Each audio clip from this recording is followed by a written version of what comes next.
...25 yaşındayım. Aklımın sardığı zamandan beri koyunum vardır.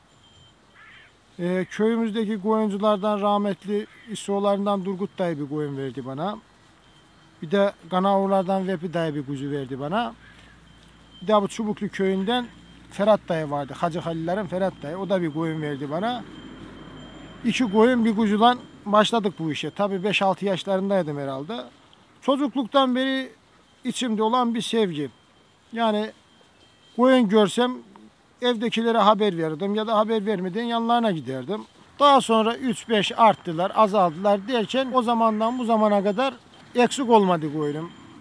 Bugün işte bu aşağı yukarı 70-80 tane kadar oldular.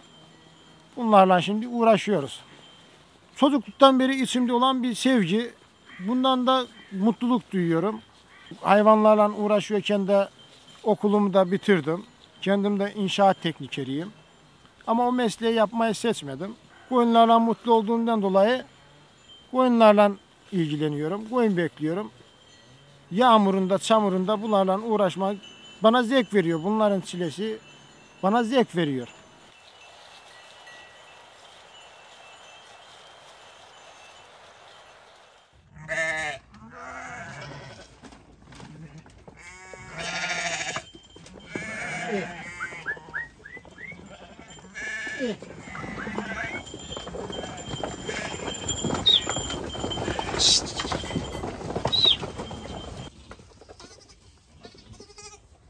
Gelin.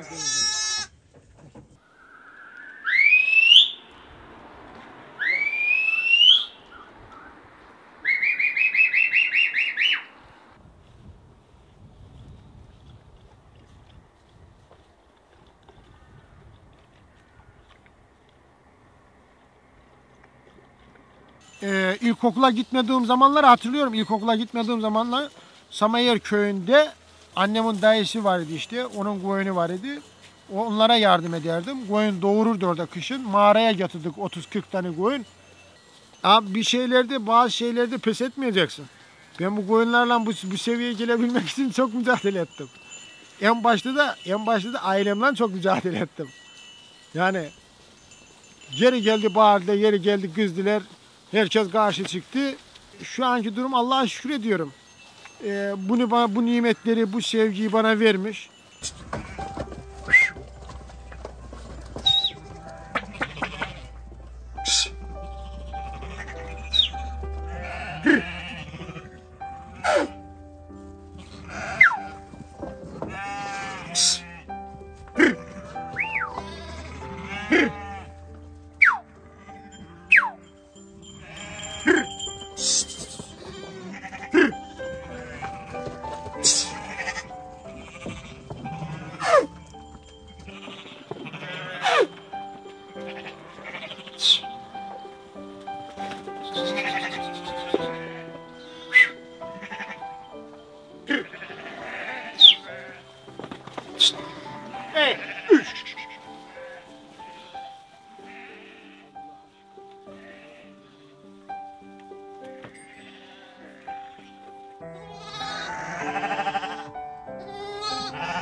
Körpe hayvan benim büyüklerimden duyduğum yatarak, uyuyarak büyür.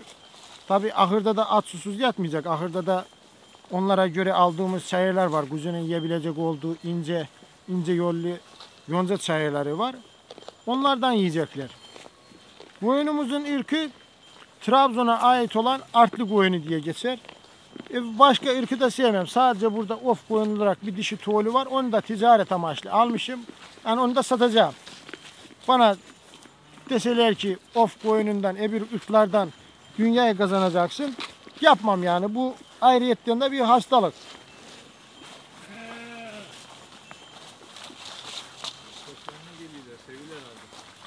Her şey karşılıklıdır. Yani onlar da benim onları sevdiğimi anlıyorlar. Sevmesem, vursam, korkutsam gelip yanıma sokulmazlar.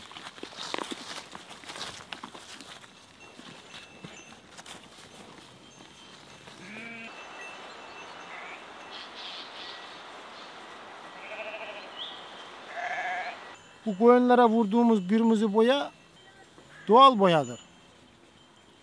Normal yağlı boya gibi koyunun yününü toplayıp bir araya getirmez.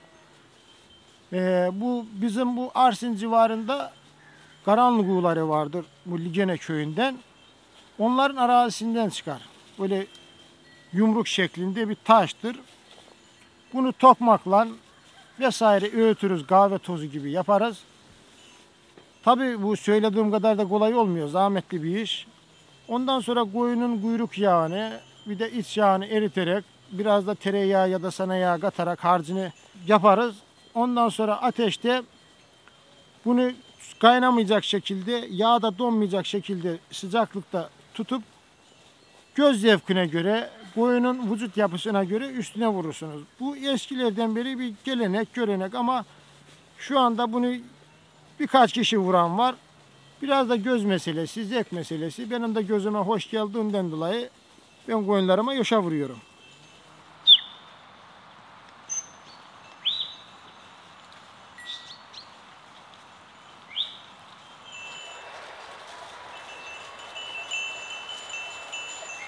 Köpeğim yani cins olarak biz Kangal diyoruz ama aslında Kangal mıdır değil midir bilmiyorum.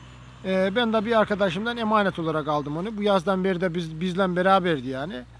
Burada çakaldan makaldan dolayı aldım onu, besliyorum. Köpeğim 1,5 yaşında. İsmi de Filika'dır. Koyunlardan 24 saat ayrılmaz. Koyunlar nerede? O orada. Aslında bizim buranın, yörenin şartlarına göre, iklim şartlarına göre burada bakılacak olan köpek tüylü köpektir. İyi bir köpeğin diğeri bu koyunun sürüsü ya da geçi sürüsü olsun. Onun sürüsüne eşdeğerdir. Çünkü sen ona güveniyorsun.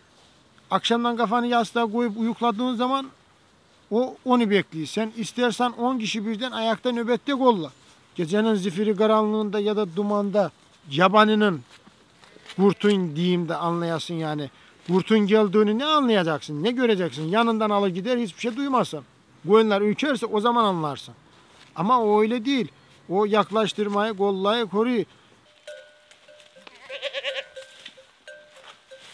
Geçi genellikle ormanlıkta, mavulluk yerlerde otlar. Bizim bu bölgemizde de fındıklık çok olduğundan dolayı bölgenin insanı istemiyor geçi. Aslında fındığa bir zararı şu anki durumda yoktur geçinin. Ama bir defa adı çıkmış. Adı çıktığından dolayı ben de mesela merak ediyorum ha böyle birkaç tane koyunun içinde kemer geçi ya da kırmızı geçi olsun diye ama milletimizin nacizlanmasından dolayı alıp bakmıyorum. Geçi çobanlığı bizimkinden rahattır. Geçi koyun kadar masraflı değildir. Altını koyun kadar ıslatmaz. Tabii ki onların zorluğu da tabii farklıdır. Ben geçi çobanlığı yapmadım ama onların da farklılığı, zorluğu farklıdır. Ama yani koyun daha zordur geçi çobanlığından. Koyun daha ince bir meslektir. Hata kabul etmez yani. Nasıl bir saatin ayarını bozarsan ondan sonra ayarlayabilir misin onu? Ayarlayamazsın. Ayarını bozdun. Koyun da öyledir. Ayarını bozmayacaksın. Tabii her işin kendine göre incelikleri var. Geçinin de incelikleri vardır ama benim düşüncem koyun daha çok titizlik ister, daha çok incelik ister, daha çok meşakkatlidir.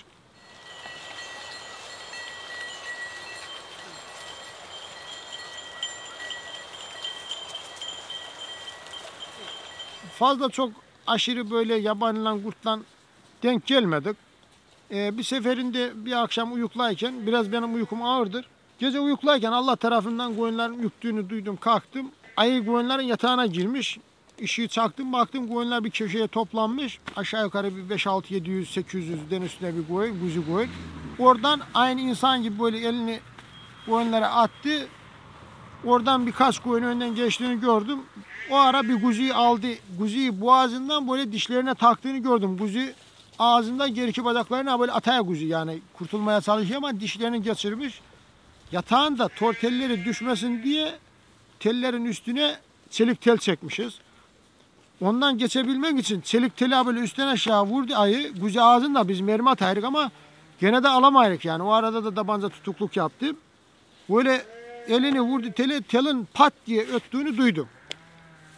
O da tabancanın tutukluk yaptığını anladı yani. O da kurnaz hayvandır, akıllı hayvandır ayı. O da yani onu hissetti ki bunlarda tabancasında sıkıntı oldu. Bunu böyle benim elimden alamayacaklar. Aldı gittiler. İşin enteresanlığı da teyzemin oğlunun bir koyunla bir kuşu var.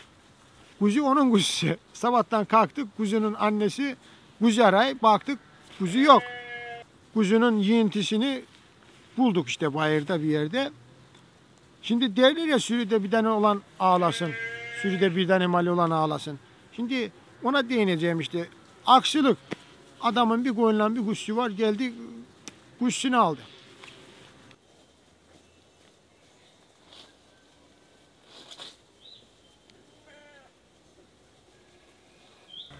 Yani yaylanın da sıkıntıları farklı. Buranın da sıkıntıları farklı. Yaylada mesela bağ bahçe kollama işin yok. Çok çamur olmuyor. Hayvan rahat, serbest, bayırı bol oluyor, otluyor. Ama yaylada da çıktığımız zaman kırkımıdır, kurtlanmasıdır. Bizim bu yörenin artlı koyun olsun, of koyunu da olsun.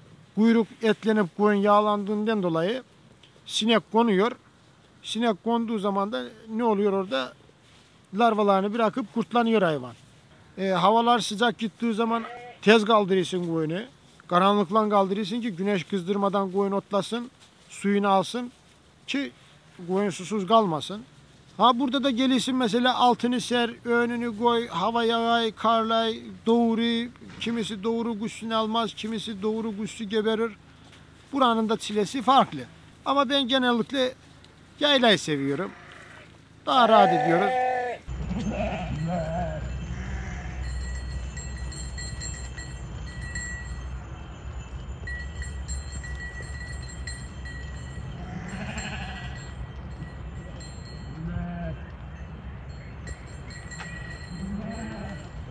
Koyunun yiyeceğini paralan alıyoruz. Yemini paralan alıyoruz. Altının sergisini hemen hemen paralan alıyoruz. Zorlukları bunlar. Başka konuda bunun bana bir zorluğu yok. Tabii bekliyorken zorlar, nacızlanır, zarar yapar. Onlar ayrı bir mesele ama başka bir konuda zorlukları yok. Bizim yöremizdeki hayvancılığın zor olmasının şartları bunlar. Devlet bir ufak destek de veriyor ama şu anki şartlarda verdiği destek devede kulak gibi bir şey. Geçen sene bu zamanlarda 110 liraya aldığım mısır yeminin çuvalı bugün 250 lira. Çayır fiyatları desen bir ton çayır bugün 3.300-3.5 milyar civarında. Bir ton çayırda 33 balya 34 balyaya tekamül eder aşağı yukarı. 33 balya çayırı ben yedirmeye kalksam abi 70 tane koyuna 70-80 tane koyuna bir haftada yediririm onu. O yüzden yani şu anda hayvancılık çok pahalı. Yani koyun bakmak, koyun yedirmek bunlar zorluk değiller. Zaten sabahtan tez kalkıp da bunu yediremiyorsan, bunun altını sermekten, önüne su koymaktan üşeniyorsan zaten bunu yapma. Bunu yaptığın zaman sabahta tez kalkmaya göz alacaksın, uykusuz kalmaya da göz alacaksın. Gece 10'da gidip suyunu doldurmaya göze alacaksın bunu. Altını sermeye göze alacaksın. Hayvana, şimdi bu hayvandır ağzından otlay. dili yok diyemiyor diye bunu aç susuz saklamayacaksın. Yani masrafından kaçınmayacaksın. Ha, altına serdiğin malzeme pahalı diye gidip malzeme almamazlık etmeyeceksin. Bu dilsiz hayvan sen yatağa ıslatta gir yat bakayım, yatabilir misin onda? Dönersin oraya, dönersin bu yana, kakar zarzafi örtüyü değiştirirsin. Bu hayvan da öyledir. Sen ya da kirli çamaşırın üstüne başına bir leke aldığı zaman o kirli çamaşırı giyiyor musun daha? Yok, giymiyorsun. Bunun da yününe leke aldırtmayacaksın ki. Kirletmeyeceksin bunu. Ya da yedireceksin bunu. Yani bunun dili yok diyemiyor diye burada iki tane su olan otlan bu ayakta durmaz, idare etmez. Yiyecek ki sana da bir şey versin, süt etsin. Sadece kendi canlı bakmaya bunlar, kuzuları da var.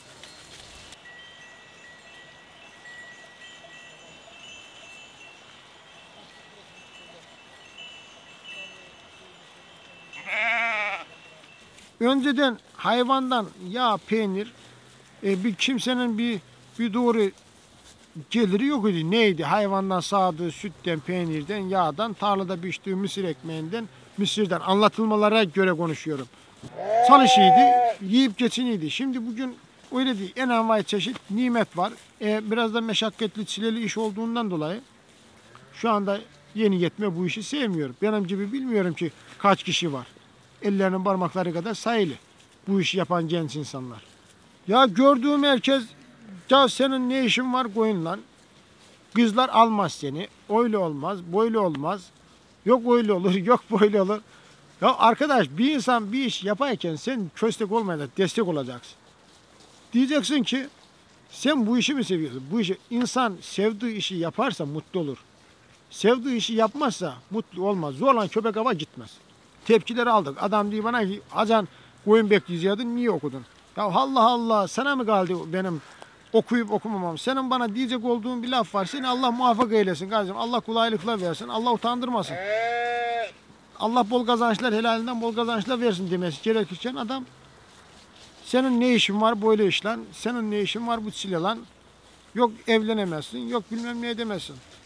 Zaten bugünkü günümüzde bu işi yapanlar da evlenemiyor, yapmayanlar da evlenemiyor. Adam asgari ücretten orada 2600 lira mıdır, 2300 lira mıdır, niye çalışıyor tam olarak da bilmiyorum. Çalışıyor. Ben bu işi yaptığım zaman bana dil uzatıyor ki sen ya bu işi niye yaparsın? Çileli zor. Kardeşim en azından bana bugün kimse demiyor ki sen abi koyunları niye çıkarttın ya da niye çıkarmadın? Ben işim olduğu zaman koyarım ahıra. Misal yadırırım, önünü doldururum, gidip işimi görüp gelirim. Ama sen geri geliyor ki bir işin olsa 40 kafaya hesap vereceksin.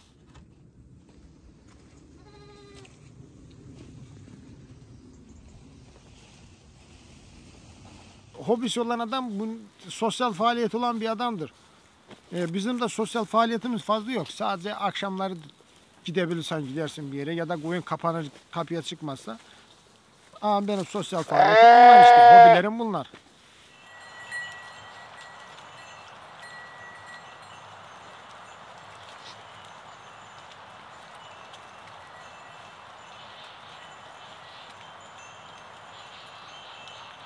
Ben 25 yaşına gittim. Babam 50 küsür yaşında, dedem 80-85 yaşında. Ben bu dere taşıp da adam öldüğünü, can kaybı olduğunu bilmiyorum. Bu Cenab-ı Allah'ın bize verdiği bir nimet, su. Bundan faydalanmamız için onu da betonla kısıtladılar. Yani betonlaşmadan bu millet ne anladı bunu bilemiyorum. Bu dilsiz hayvanların su içme olanağını engelledi, bitirdi. Şimdi gene biz kendi imkanlarımızla hayvanlarımızı suluyoruz, su içirtiyoruz ama doğadaki yabani hayvan, geyiğidir, çakalıdır, domuzudur, kedisidir, köpeğidir. Hayvanlar dereden su içecekler. Nereden içiplenecek?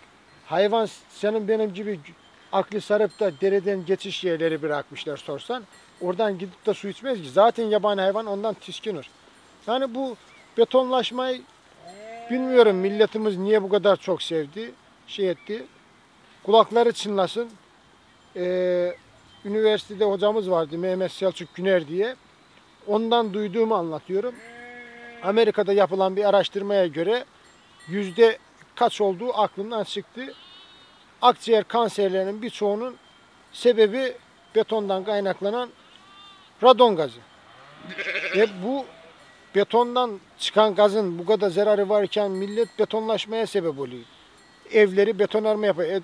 Karadeniz gibi yerdeyiz. Ağacın, ormanın bol olduğu yerdeyiz. Ya ahşap da ne olur yani betonun içinde, beton olan yerde bir böcek dahi yaşamay. Niye yaşasın? Ondan çıkan gazdır, bilmem nedir, içindeki katkı maddesidir, kimyasaldır, yaşam şartlarını olumsuz yönde etkiliyor. Yani şu anda buranın buna ihtiyacı yoktu. İhtiyacı olsa bile doğal dengeyi bozmanın bir anlamı yok. Diktin betonu gittin. Buranın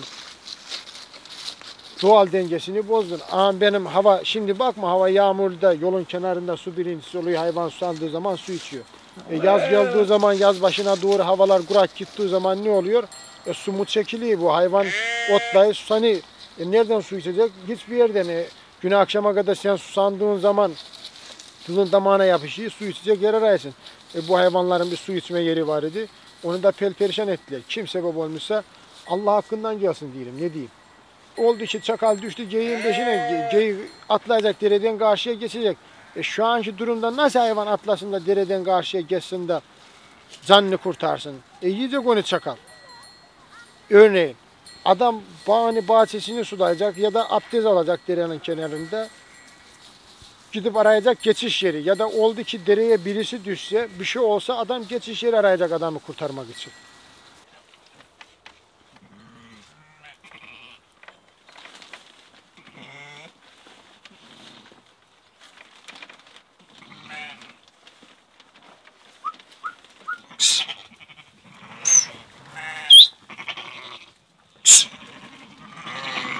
Çoban arkadaşlarıma Allah yardımcıları olsun. Bu işe gönül veren insanları seviyorum. Allah razı olsun. Allah işlerini güçlerini rast getirsin. Bu seneki senede helalinden bol rızık kazanarak, en az şekilde zayiat vererek yaylaya çıkmalarını Cenab-ı Allah'tan niyaz ederim. Hepsine de buradan selam olsun.